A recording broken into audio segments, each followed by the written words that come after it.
예수님께서 여리고에서 세리장 삭개오를 만났을 때 당신께서 이 세상에 오신 목적을 다음과 같이 말씀하셨습니다. 인자가 온 것은 잃어버린 자를 찾아 구원하려 함이니라.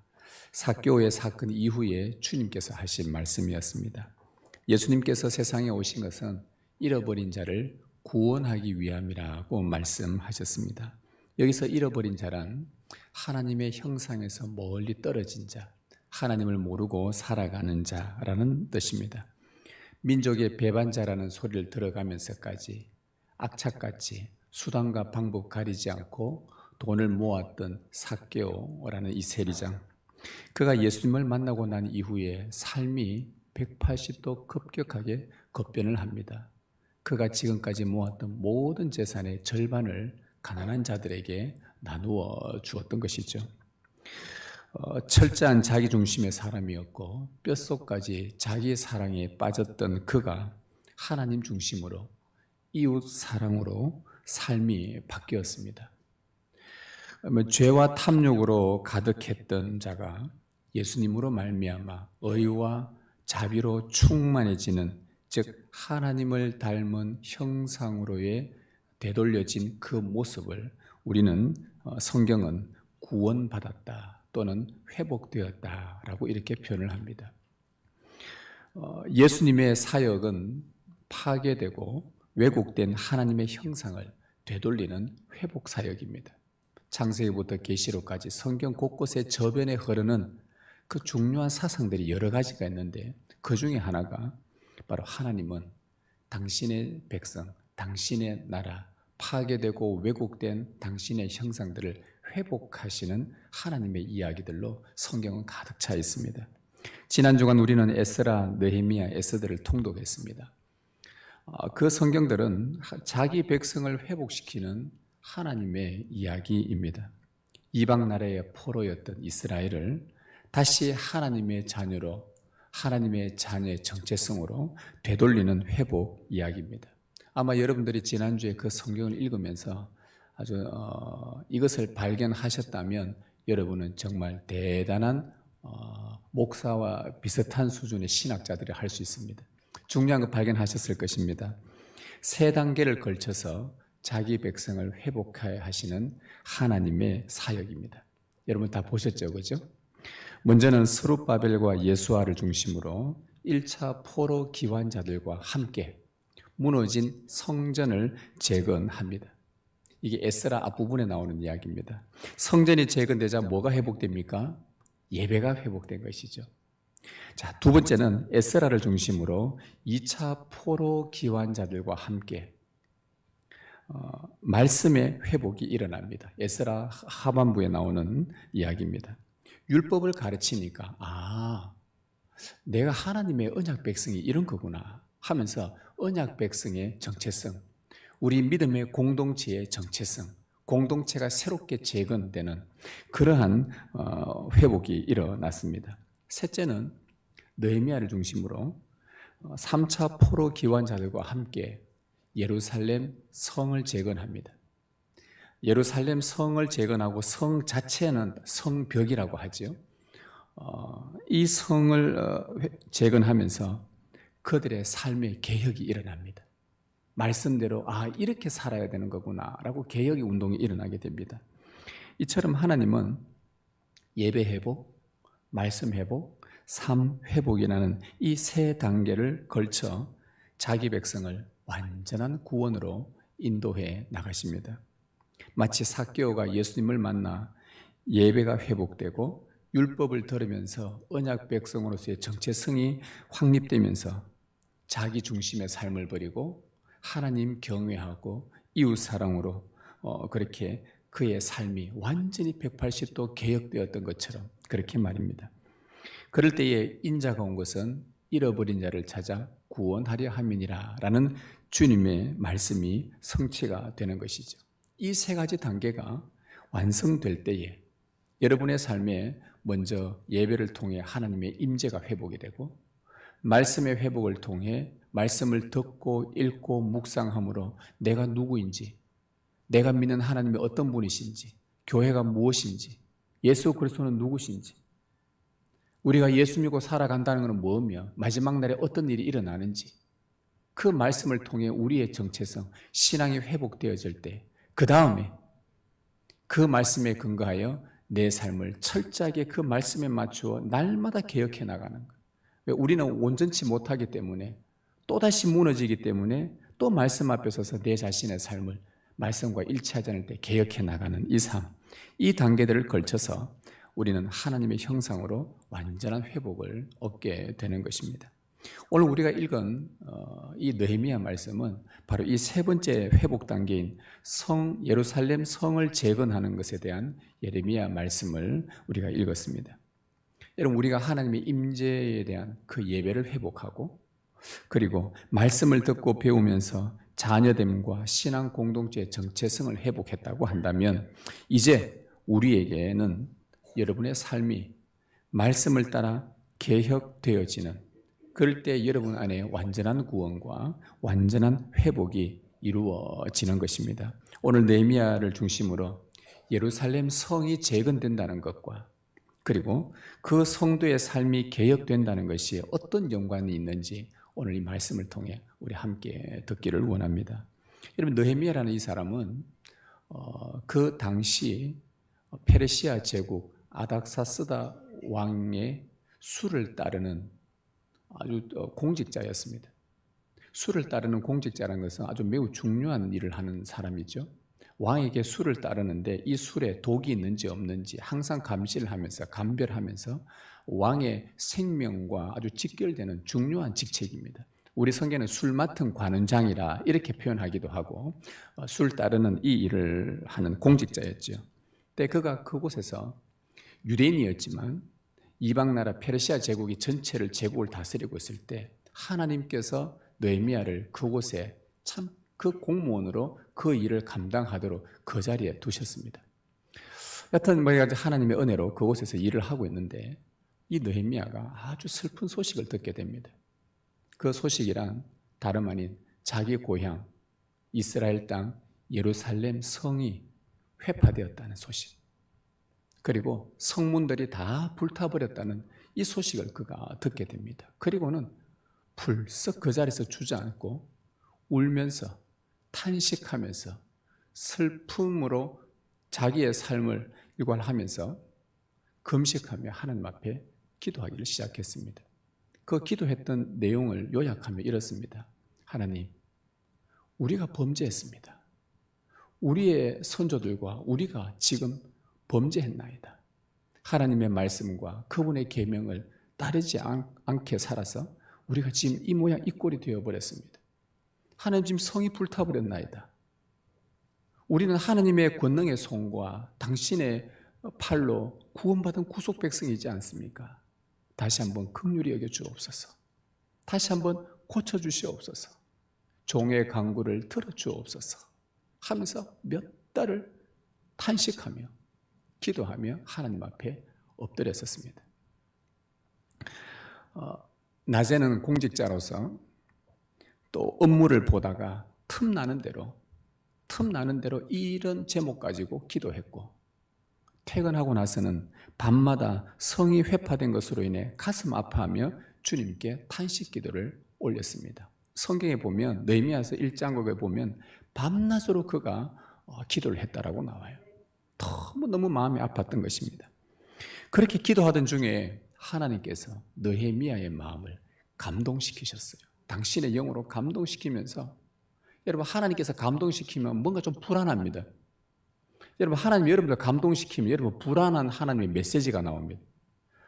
이거 해야 되나 하는 막 불안감이 찾아옵니다.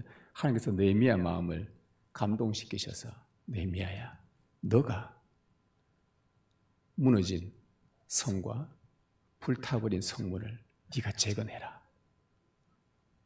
정말 부담스러운 명령이, 하여튼 여러분 탄식하면 이런 일 생깁니다.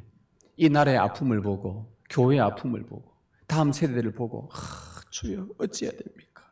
이러면요, 여러분 안에 그래, 내가 너를 감동시키마. 그래서 이런 기도 잘 안 하려고 하는 경향들이 있는데, 여러분 그러시면 안 됩니다. 이런 기도 많이 하셔야 됩니다. 하나님 손에 붙들림 받는 거 얼마나 복인지 몰라요. 그렇게 하나님의 영에 감동이 됩니다. 여러분, 그 하나님의 역사가 어떻게 이루어지냐 하면은 바로 이럽니다. 무너진 세대들을 보고 안타까워하면서 탄식하는 그런 기도하는 자들의 마음에 하나님의 영이 역사하셔서 하나님의 일들이 이루어집니다.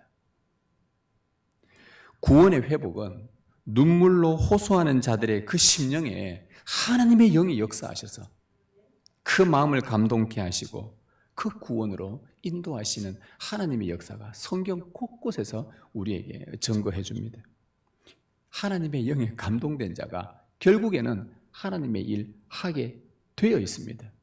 하나님께서 그런 사람들의 마음을 계속 일으켜 주십니다. 선한 마음을 주십니다. 교회를 섬기게 하고 또 교회를 보게 하고 세상을 바라보게 하고 다음 세대들을 볼 때마다 마음이 아프고 뭔가 자꾸 찔림을 받고 자기 눈에 보이는, 그래서 뭔가 그 일들을 위해서 내가 도와야 될 것 같고 기도든 물질로든 어떤 방법으로든 어떻게 도우려고 하고 그런 마음이 성령께서 계속 당신의 영으로 감동시키십니다. 결국 그 사람이 그 일을 하게 되어 있어요. 참 복된 사람입니다. 여러분, 이 복을 여러분도 누리시길 바랍니다. 많이 아멘 안 하네요. 네. 하여튼 하나님의 영에 이렇게 용기를 얻은 느헤미야가 이 3차 포로 기환자들과 함께 예루살렘으로 돌아옵니다. 그런데 여러분, 이것도 참 놀라운 일이에요. 이스라엘 백성은 속국입니다. 포로자들입니다. 페르시아 제국이 다스리고 있습니다. 얘네들이 하나님께 감동되어서 내가 성을 재건하고 싶다고 한다고 그들이 다 갈 수 있는 게 아니에요. 누구의 명령이 떨어지냐? 페르시아 왕의 명령이 떨어져야만이 포로가 귀환할 수 있는 겁니다. 그런데 참 놀랍게도 하나님께서 느헤미야 마음은 감동시키신 것이 아니라 페르시아 왕 아닥사스다의 마음까지도 감동시켜버립니다. 우리 하나님이 이렇습니다. 이게 우리 하나님이십니다. 당신의 일을 하시기 위해서 사람들 움직이시되 심지어는요, 우리의 구원을 위해서 하나님의 나라를 위해서 이방 나라의 현재 지금도 동일하게 앞으로도 각 나라의 위정자들과 지도자들과 통치자들의 마음까지 움직이셔서 세상을 바꾸어 가시는 분, 당신의 나라 세워가는 분이 우리 하나님이셔요. 이게 놀라우신 분입니다. 아닥사스다 왕의 마음을 움직여서 느헤미야를 가라 보내줍니다. 3차 포로 기환자들과 함께 돌아옵니다. 그것만이 아닙니다. 예루살렘 성을 재건하는데 필요한 모든 물자를 다 공급하겠다고 그가 선뜻 다 내어줍니다. 이런 게 어디 있습니까? 속국인데. 게다가 왕이 친서까지 써서 그 예루살렘 지역의 총독들한테 친서를 보내서 얘네들이 예루살렘 성을 재건하는데 너희가 적극적으로 도와줘라. 행정적으로 적극적으로 도와줘라. 이 왕의 친서까지 내려줍니다. 놀라운 하나님의 강력한 역사죠. 자, 여기서 우리는 오늘 말씀의 중요한 메시지를 우리가 듣기 위해서 한 가지 중요한 질문을 하나 해야 됩니다. 예루살렘 성을 재건하는 것이 왜 이토록 중요하냐? 이 질문입니다. 여러분, 이 이스라엘 백성들에게 예루살렘 성이 회파되어서 가슴 아파하는데 이것을 다시 새롭게 세우는 것이 왜 중요하냐는 것이에요.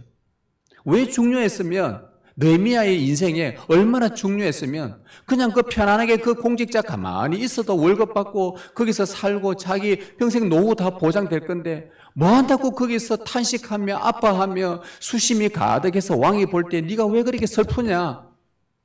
내 고향의 예루살렘 성이 회파되었나이다. 그래? 가라! 막 이런 일들이 일어나면서 느헤미야 마음을 왜 그렇게 탄식하게 하면서까지 예루살렘 성을 재건하는 이토록 중요했는가? 하나님께서 포로 기환자들을 보내면서까지 통치자의 마음을 움직이면서까지 포로 기환시켜 예루살렘 성을 재건하게 하신 이유, 도대체 이게 예루살렘 성을 재건하는 게 무엇이기에 이게 얼마나 중요했으면 이러한 일들이 일어나냐 이 말이죠. 여러분, 예루살렘 성이 정말 중요합니다. 구원의 완성을 이루어가는 매우 중요한 부분들인데요. 여러분, 성이 하는 역할이 뭡니까?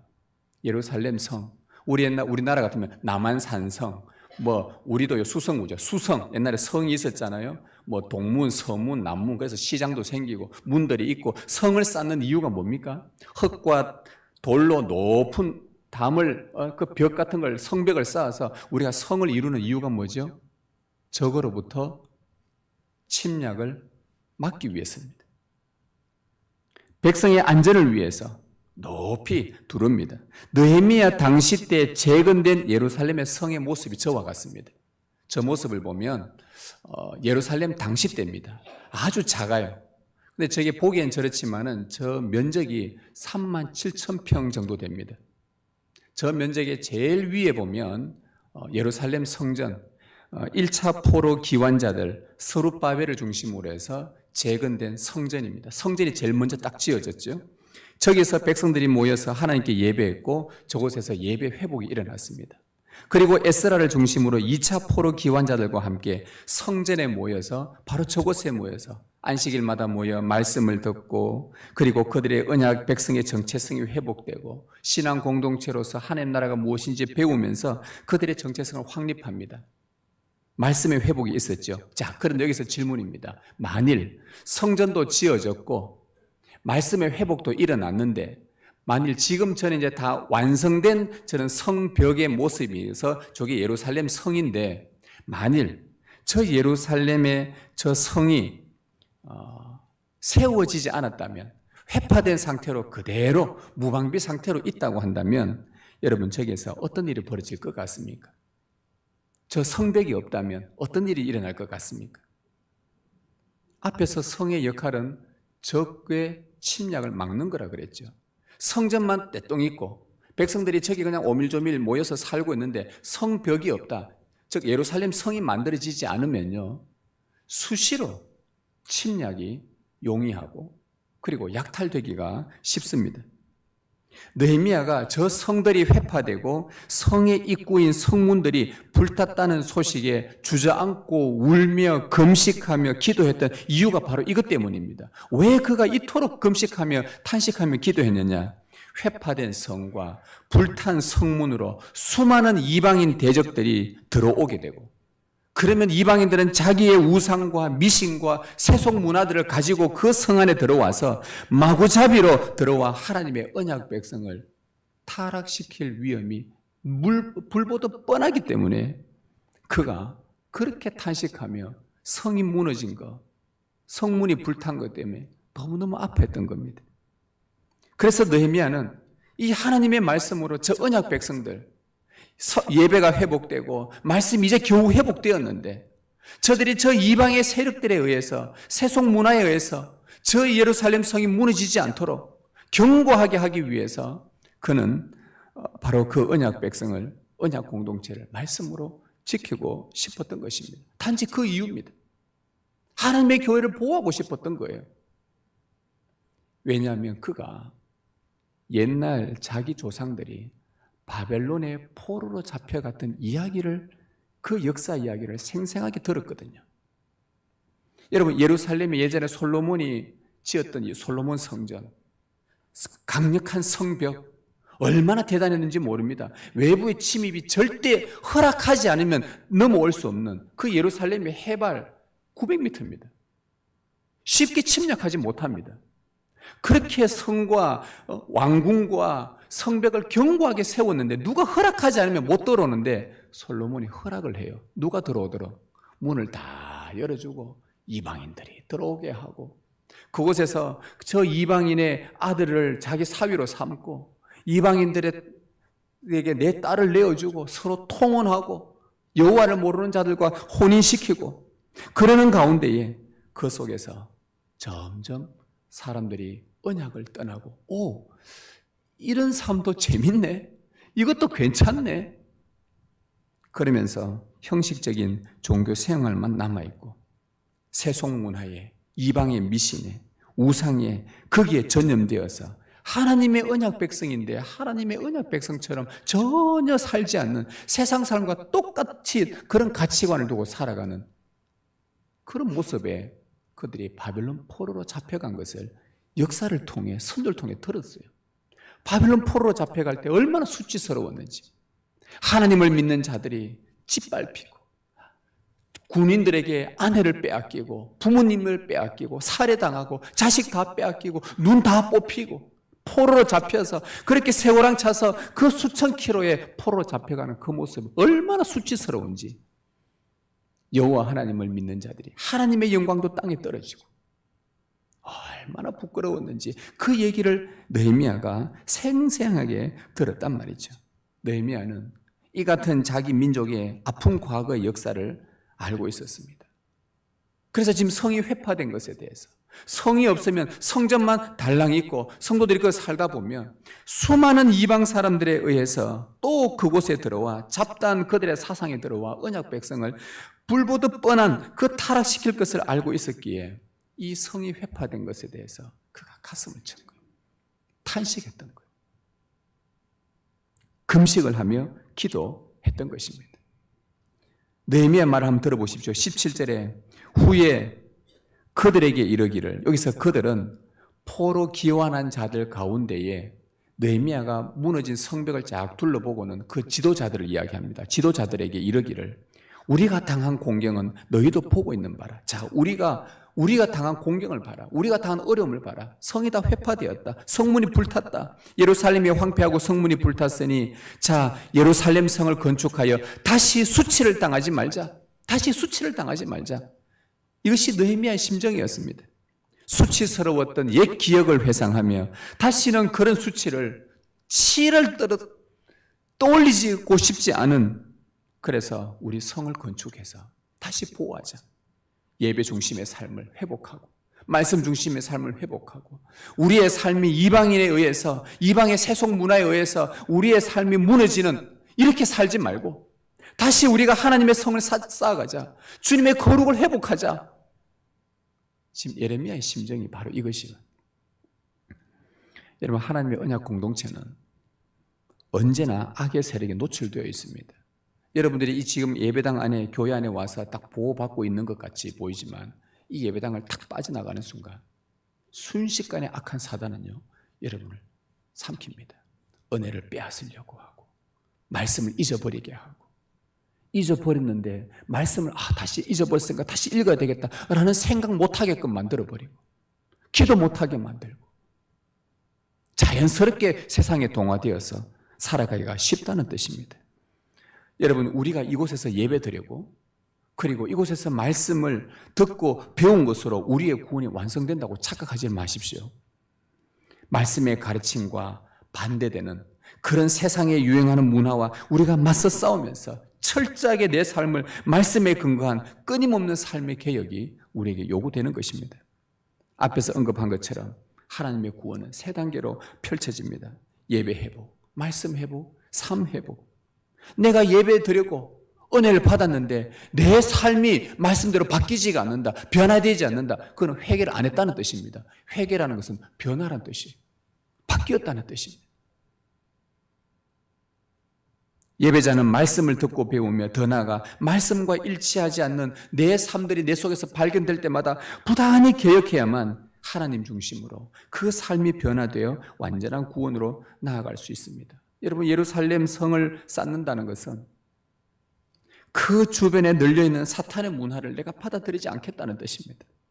세상과 담을 쌓는다는 것이 아니라 우리 영혼을 상하게 하고 말씀을 멀리하게 하는, 진리를 멀리하게 하는 교묘한 사탄의 문화와 악한 세력 앞에서 이 교회의 거룩성을 지키겠다는 그런 뜻입니다. 진리는 교회를 보호하는 울타리입니다. 따라서 느헤미야의 이 성 재건, 예루살렘 성, 다른 말로 성벽을 재건하는 것은 거룩한 전쟁입니다. 대적들은 상시 음모를 꾸미고 교회를 회파하려고 지금도 우는 사자처럼 달려들고 있습니다. 그에 맞서 하나님의 백성은 그 죄악으로 인해 우리의 삶이 부패되지 않도록, 우리의 삶이 말씀 앞에 말씀을 따라 걸어갈 수 있도록 하나님의 영에 붙들려 부단히 애를 써가며 살아가는 것이 오늘 우리들입니다. 육체의 황폐함보다 더 훨씬 심각한 것이 영의 황폐함이에요. 내가 생각하는 것, 내가 늘 마음에 먹는 것, 내가 행동하는 것이 말씀과 무관하여 우리의 이 지정의가 회파된 성처럼 되었는데도, 세상의 사상에 점령되었는데도 영적 감각이 무뎌서 그것을 모르고 있다면 이미 우리는 세상으로부터 수치를 당하고 있는 것이에요. 이방인들의 조소와 모욕거리가 됩니다. 세상의 소금이 아니라 사람들에게 밟히는 소금, 아무짝에도 소용없는 그런 소금으로 전락하고 마는 것이죠.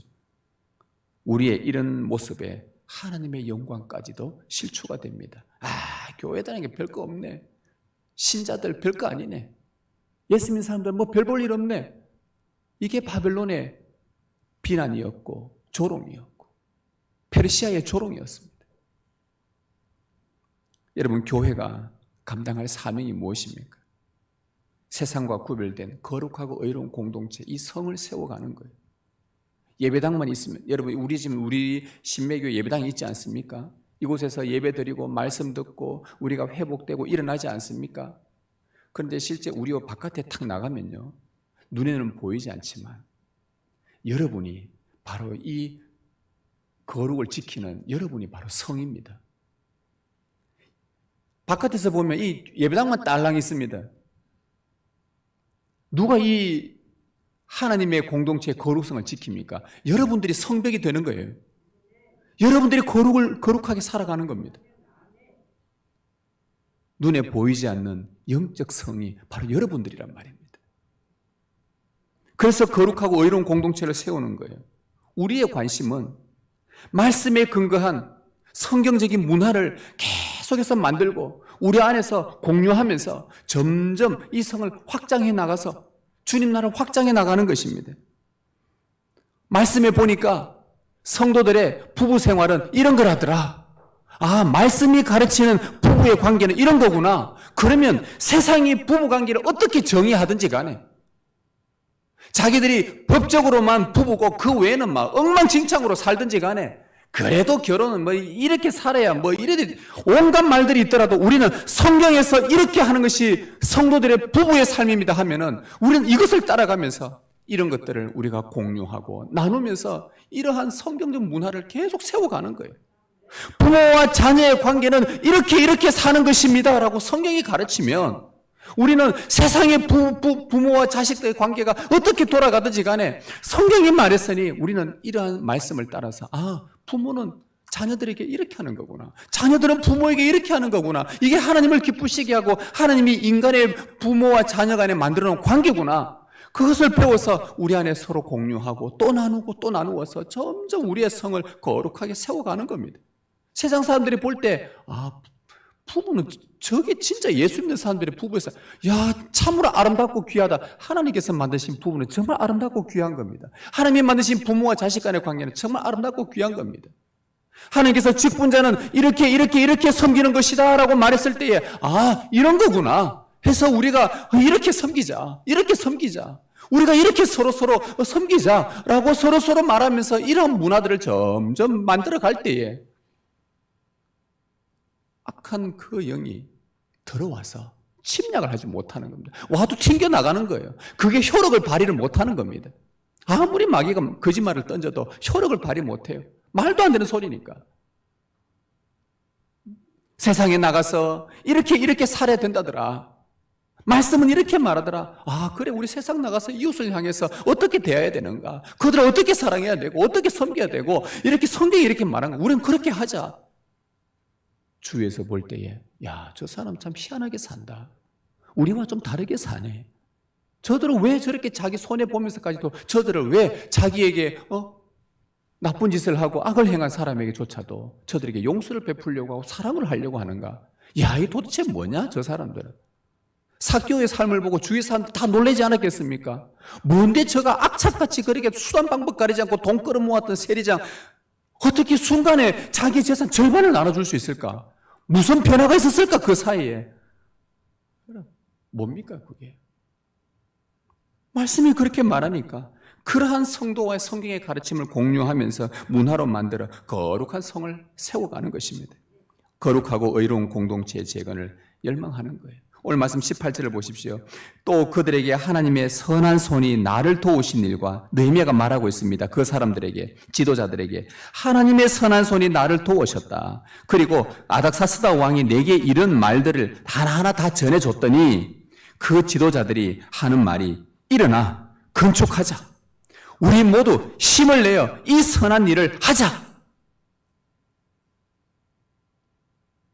느헤미야가 여기까지 하나님의 선한 손이 나를 도운 것을 봐라 하니까 그 사람들이 그래, 하나님의 선한 손이 우리와 함께 하는구나, 우리 함께 하자, 마음을 모으자, 힘을 내자, 이들이 이런 반응을 보인 것입니다. 여러분, 언약 공동체, 교회의 거룩성을 지키는 이 일은 참으로 선한 하나님의 일입니다.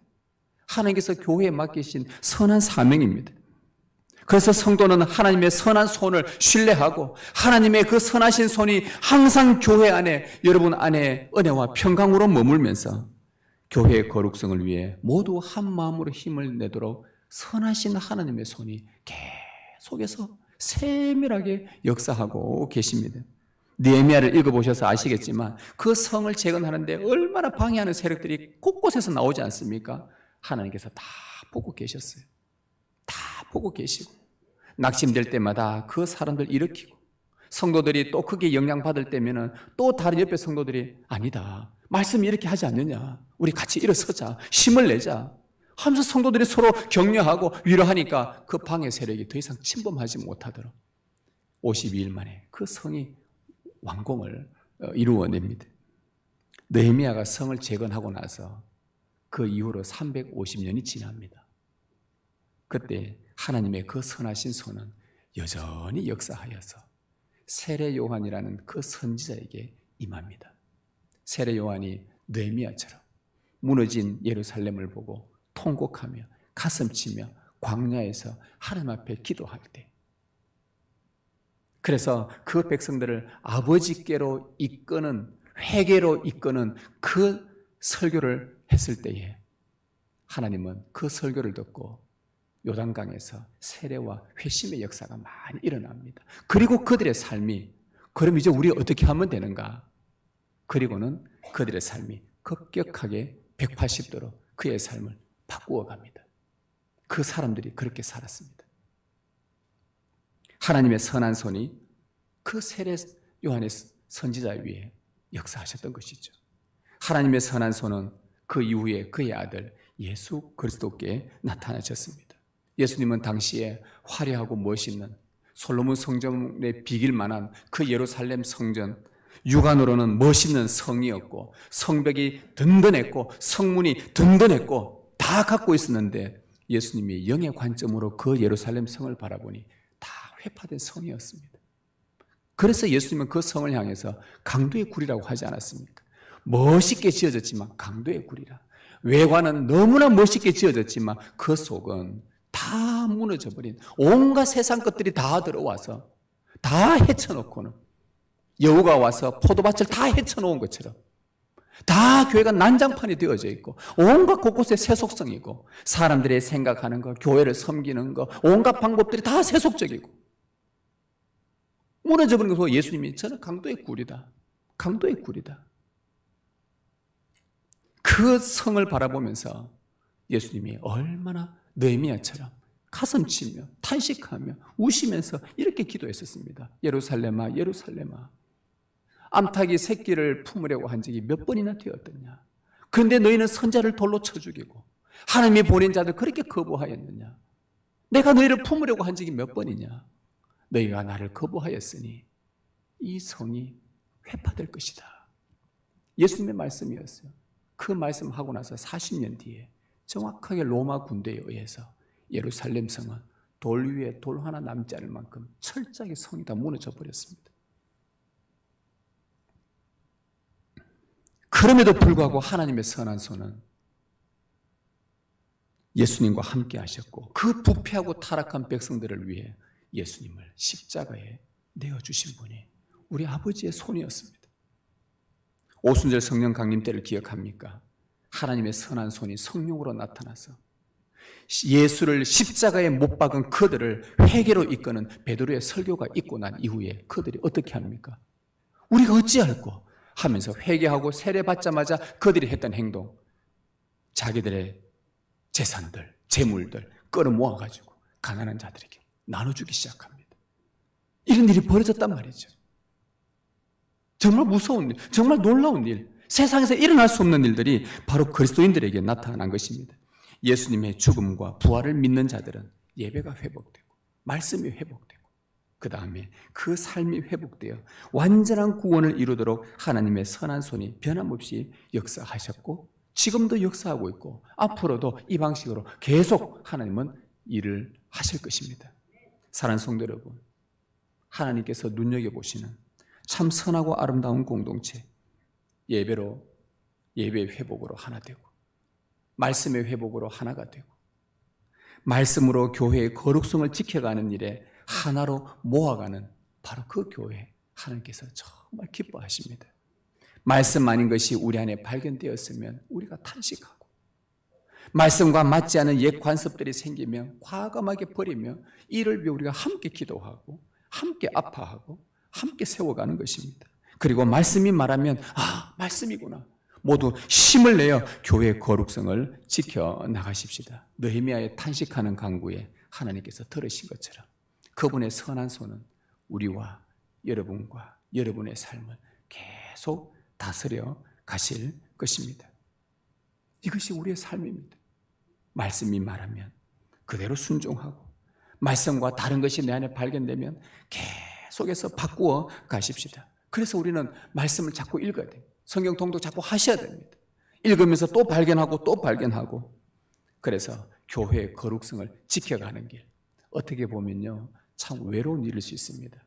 이 교회는 목사 혼자 세워가는 것도 아니고 당회만 똘똘 뭉쳐서 세워가는 것도 아니고 중직자들이 모여서 세워가는 것도 아니고 한 사람 한 사람 예외 없이 주 예수 그리스도의 은혜를 받은 모든 자들이 성벽이 되어서 그 중에 한 사람이 무너지면 그 속으로 이방의 세력들이 들어오기 때문에 또 옆에서 바로 옆에 있는 사람들이 권고하고 격려하고 위로하고 힘주면서 또 성을 세워가고 그래서 우리가 참 외로운 것 같지만 말씀을 따라 말씀대로만 하기만 하면 참 외로운 인생인데 분명히 외롭기는 한데 어떤 경우는 교회에서도 따당할 수도 있는데 그래도 말씀대로 나가면 여러분 하나님께서 여러분 주위에 거룩한 동력자들을 하나님의 영에 감동된 동력자들을 붙여주십니다. 그렇게 함께 이 신뢰 공동체를 세워가는 것입니다. 한 사람도 예외 없이 모두가 승리할 수 있도록 하나님의 손이 도우실 것입니다. 하나님의 회복해 하시는 이 역사가 여러분의 삶에 충만하기를 주님의 이름으로 축복합니다.